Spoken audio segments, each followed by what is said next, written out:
Hi everyone, Ray from Pro String London again with another racket restringing tutorial. Today's tutorial will be on a Yonex tennis racket. I have done this one in a previous video, but a different year, different model, let's say. Packaging is not opening as smoothly as I wanted it to. Anyway, so client has provided a multi-filament string. It's the Yonex Tour Super 850 Pro. I don't remember stringing with this string, perhaps ever. I have strung with the other Yonex. I can't remember the name of it now. This is the Rex or Rex something. Don't quote me on that, but they have another multi-filament string out there. It's very uncommon. I don't see it often either. Our best seller is the Pro String Pure Multi-Filament, which we produce actually ourselves in Austria. And if you guys can see, this is how to unravel a set of string to make your life as easy as possible, instead of just dropping it all to the floor and then unraveling it, which you'll lose 5, maybe even more, 10 minutes. But anyway, Yonex Tennis racket is the Ezone. It's the Ezone 1. Come on, give me some information. Yonex Ezone. That is gonna annoy the crap out of me. Come on, it's not just the Ezone. Is it the 100? Ezone 100? No, it's 98 square inch. So it's just the Ezone 98, guys. I couldn't see the 98, it was hiding underneath the frame. So the Ezone 98 square inch. 305, I guess. It's not telling me the weight either. Okay, stringing pattern 16 by 19. Really not going to tell me the weight. No. Just Google it, guys, if you really want to know how much this racket weighs. Obviously irrelevant, the weight of the racket, to how it's going to be strung. But anyway, there you have it. Yonex Ezone 98. Simple as that. So find yourself the middle. You've got 16 mains on this racket by 19 crosses. Very common stringing pattern in the tennis world. Don't tighten the racket very hard on your mounting system. Give it some space, as you can see. Maybe not from that angle, but from this angle. Just with my thumb and my index finger, I'm able to move it. Not looser than that, not tighter than that, because you may struggle to take your racket off the machine afterwards. Right, moving forward, I've cut myself a nice sharp edge. Make my life easier, trying to always make things as simple and easy as possible. Small details do count in this industry. So we're going to start from the bottom, because we have 8 holes, and the only way to start this racket is from the bottom. We are going to do a 4 knots, 2-piece stringing job. So all I'm going to do now is measure my mains, my vertical strings.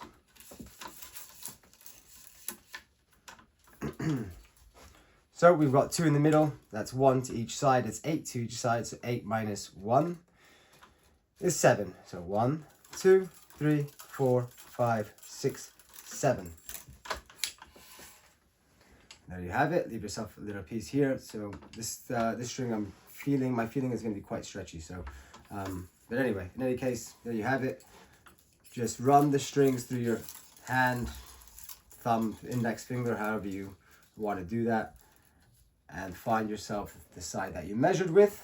No need to start walking away and pulling the string. I don't have the space for that anyway. You just might see other people measuring slightly differently. That works well for me and a lot of people, I find. So there you have it. We have our mains ready to go.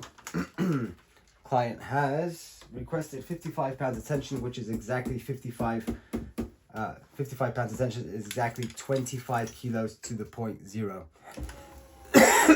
As you saw, and if you didn't, I held my clamp upwards, keep it in line with the racket.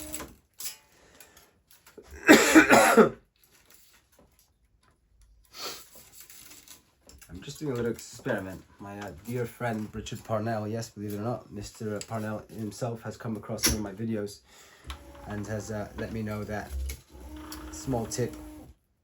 So I would normally, I'm waiting for a reply, but I'm pretty sure this is the way. So you have a little gap that that creates. So even if it's touching, even if your 6 o'clock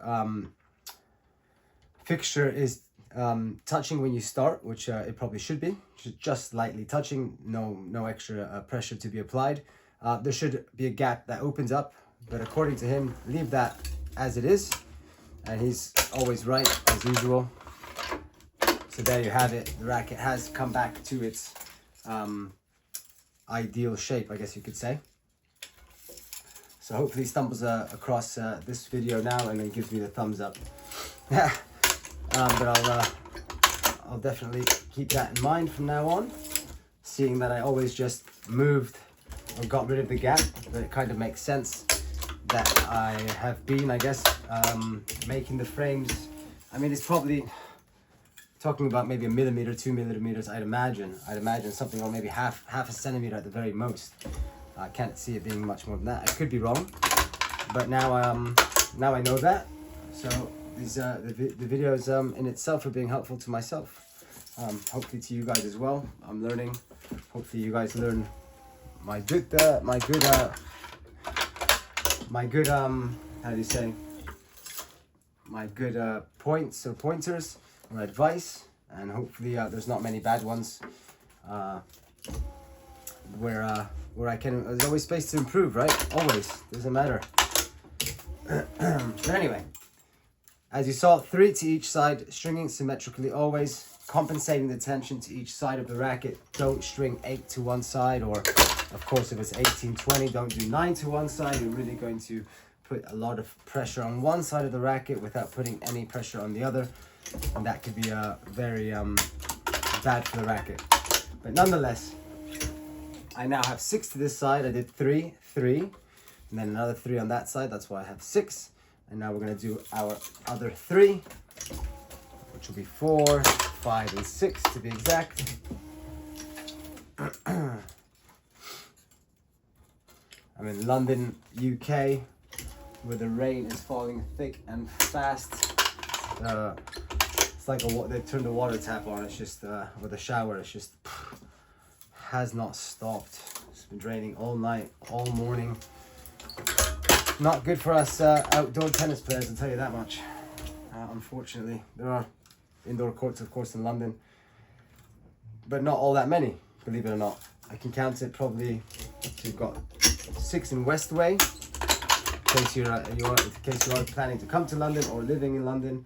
You've got 7 indoor courts. Used to be 8. They changed 1 court for a gym. Coincidentally, I guess it makes more money. It's all about money.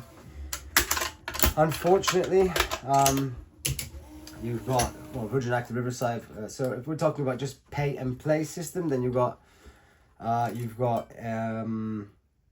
is it? 8 courts or 6? You've got 6 courts in Islington, indoor courts from Better, the Better.org foundation, and then you've got 5 at Duke's Meadows. Actually, this racket is from Duke's Meadows. I string for the club. They outsource to myself. Guys, I put the tension up on my last string. Sorry, I got carried away with what I was talking about.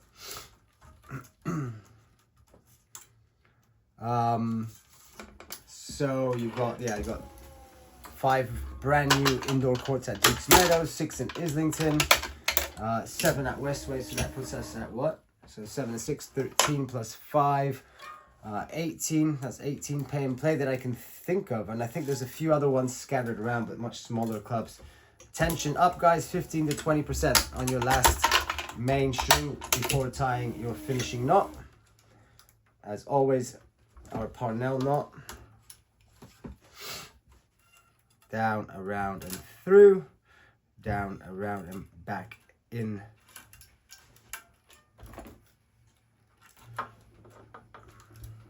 Don't pull too hard on the string, it's unnecessary.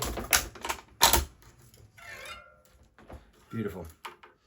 This multi-filament string feels okay. I think it's very similar to Wilson Sensation, perhaps.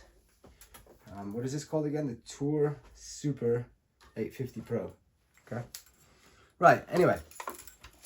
Our crosses now. 7.5 lengths of the racket. 3, 4, 5. What do we have here? Oh dear. All right. I'll have to do that again. Small knot there. fine. 7.5 full lengths of the racket. 2, 3, 4, 5, 6, 7.5.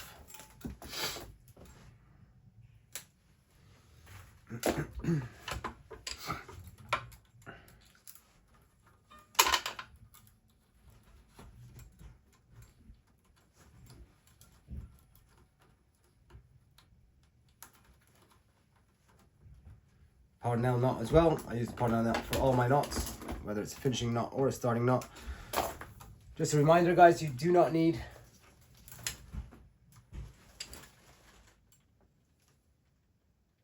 doesn't matter what side we start on this racket, by the way. I always like to check the grommets to make sure. A lot of rackets don't tell us where to start, but sometimes it's quite obvious and necessary to start your crosses on a certain side. So remember, you do not need to up the tension on a starting knot, but on a finishing knot, always, because you lose a lot of tension. However, it's the opposite with the starting knot. You don't lose tension, as when you pull that first string, as you can see, my finishing knot is nice and tight, and this one obviously is probably still a bit bigger. I don't know if you can tell in the video, but you can see that it'll tighten up a little bit, and that's what the starting knot, that's why you don't need to up the tension on your starting knot. Completely unnecessary. And be careful with it as well, I would say. If you are going to put more tension on your first one, like I said, it's not necessary. You shouldn't. You do risk the knot breaking or popping out, so just be careful with that. If you're going to start adding 15-20% to your starting knots, again, don't do it anyway. Unnecessary. It's got a true tension to it. Nonetheless, here we go. Stringing one in front, guys. What does that mean? It means I am always weaving a second string. I may have one already in there, as you can see, but I'm going to weave another because it is easier to weave the string. If you're just doing one at a time and then pulling the string and then weaving one, it makes it more difficult, believe it or not.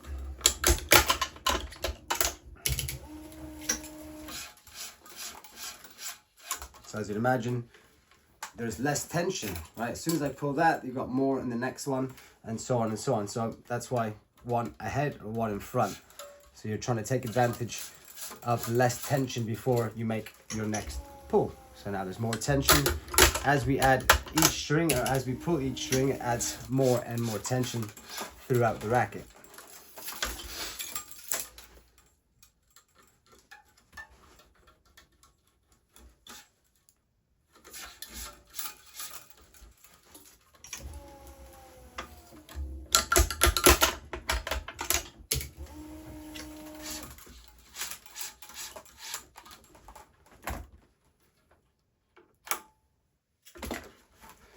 Got ready with the excess string on my knot. As you can see, one hand above, one hand underneath the strings, holding the string from the edge and weaving it through.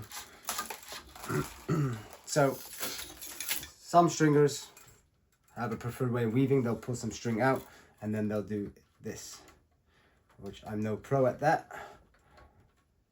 Ugh. I don't know how they do it, quite frankly. Something like that, just to give you an example. They go like this, and that's how they prefer to weave their strings. I'm not a big fan of it. But it's also all about habit.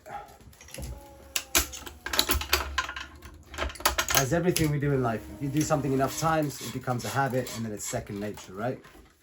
Just like playing tennis. If you hit enough tennis balls, you get better and better, and it becomes a habit, and it becomes more automatic. And you don't need to think about it, just like I did that.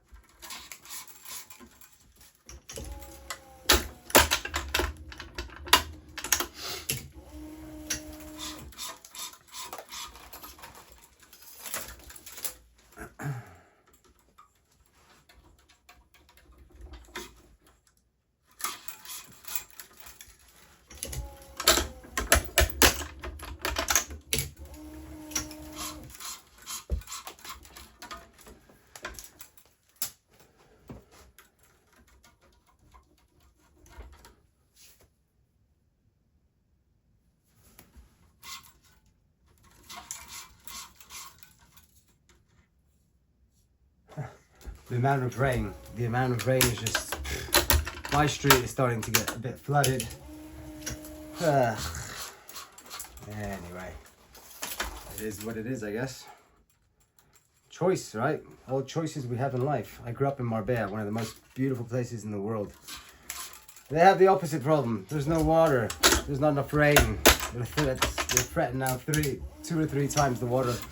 The main water company in Marbella have threatened to turn our water down at night 50%. But I think because it's such a mountainous kind of area down south where it's beach and then pretty much straight up to mountain, they're worried that the pressure may not be enough pressure to make it up to the mountain if they turn everything down to 50%. I guess it's all connected to the same source.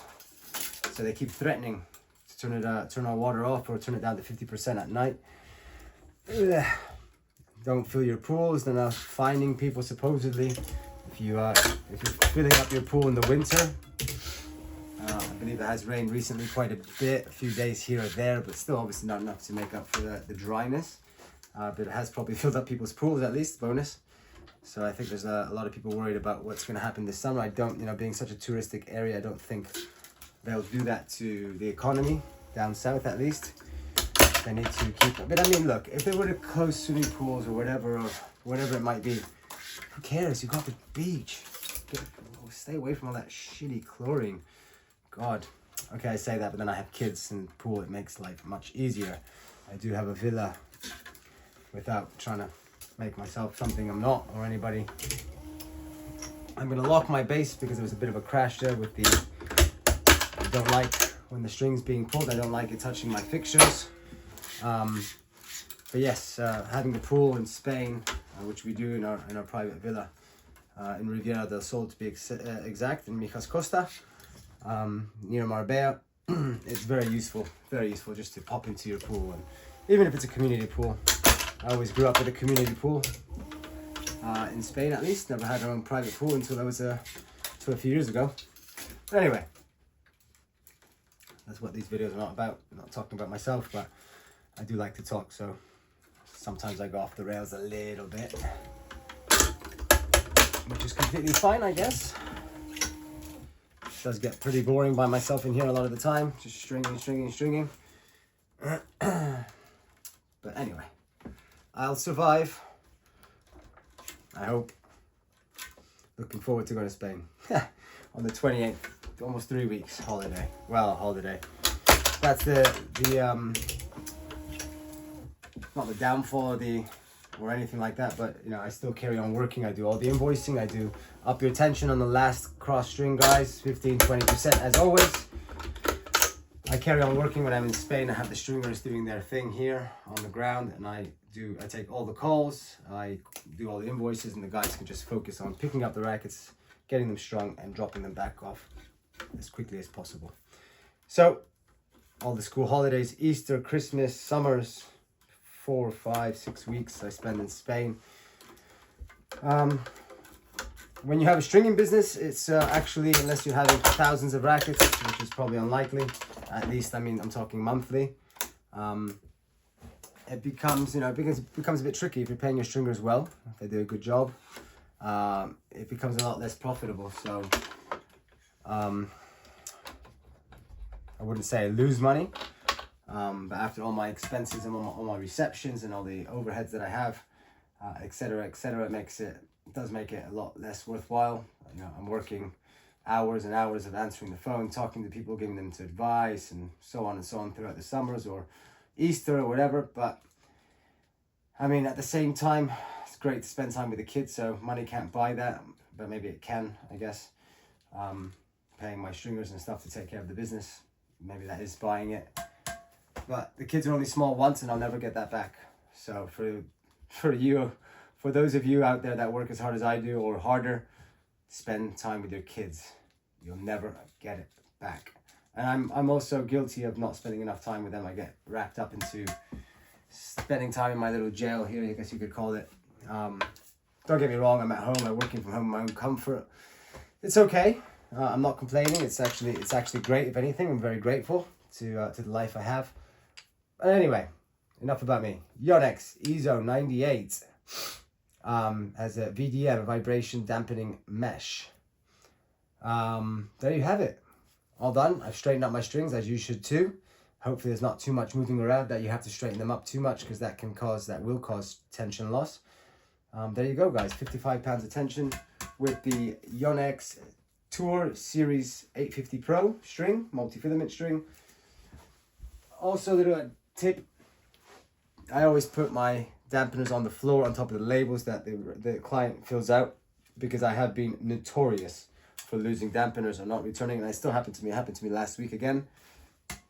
And some clients can get really upset about it, because then they go to the core and they don't have a dampener, or they have to go somewhere else to buy one quickly, or whatever it is. Bit crappy, I know, but yeah, it happens again. Nobody's perfect. But I just put my shock absorber on top of the client's label. That way I can't really go wrong. But the one that I lost last week was actually, where is it? Oh dear. I don't know. It's one of the Dunlop squash ones. It's a little like mini bowl. But in any case, yeah. I think it rolled off the label. But as you can see, I had my, maybe not, you can't see exactly, but I had my shock absorber, the client shock absorber on the label, and I can't go wrong that way. Small little routines, not to mess things up. Guys, thanks for tuning in. Any advice, feedback, everything's welcome. Don't be mean. I'm a softie. No, joking. Anyway, take care. Happy stringing, guys. Thanks for tuning in. Bye-bye.